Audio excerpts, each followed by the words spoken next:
معمولا میگم بازیگرا خیلی روز اول که میخوام بیان مثلا توی برج میلاد، اونم تو کاخ رسانه، ما داره استرس دارم. شما همچین؟ نه، من خیلی فیلمو دوست داشتم، خیلی هم بازخورد خوبی داشت خدا رو شکر و همه چیز خیلی عالی بود.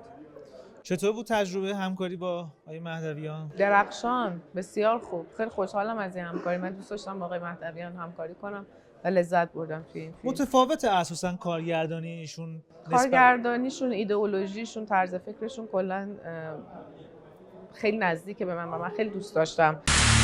خیلی سعی کردید از میمیک صورتتون بیشتر استفاده بکنید توی این فیلم. به هر حال کاراکتری که از اول فیلم مظنون به قتل و رابطه‌اش با احمد، کاراکتر آقای عزتی، رابطه عجیبیه چون بازجویی میشه، ولی خب این بازجویی خیلی رمزآلوده و نوع برقرار کردن این ارتباط بین این دو نفر باز در نوع خودش متفاوته و مظنون به قتل تا یه جایی دیگه که به هر حال شکافانه بهش رسیدگی میشه دیگه. میرن ببینن پیدا میکنن یا نمیکنن. یه پیچیدگیایی داشت کاراکتر دختره، یه استقلالی داشت و به هر حال همیشه از طرف اطرافیان خیلی مورد توجه نبود و دوستش نداشتن، ولی خب خودشو موجه نشون داد. اون میمیک صورت اتفاقی بود که افتاد، یعنی در لحظه و در سکانس اتفاق افتاد، اصلا دست خود من نبود. من داشتم اون نقش بازی میکردم و اون لحظه اون التهابی که داشت خب به هر حال اون میمیکم لازمش بود دیگه.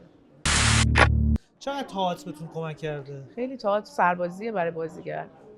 وقتی تئاتر کار میکنی نفس به نفس تماشاگر نشستی و خودتو میسازی، جای اشتباه نداری. خب در سینما طبعا راحت‌تر میتونی کار کنی. صبر یاد میگیری، حالا غیر از بازیگری، بیان، بدن. ولی خب اون به من کمک کرد. به هر حال خیلی هم دوست دارم تئاتر. میخوام تشکر بکنم از حامی مالی برنامه مدیا، شرکت ساختمانی بازرگانی کوشامل معتمد، که این فرصت و بستر رو فراهم کردن که ما بتونیم اونطور که در خود شما هست در حد بضاعتمون در خدمت شما باشیم.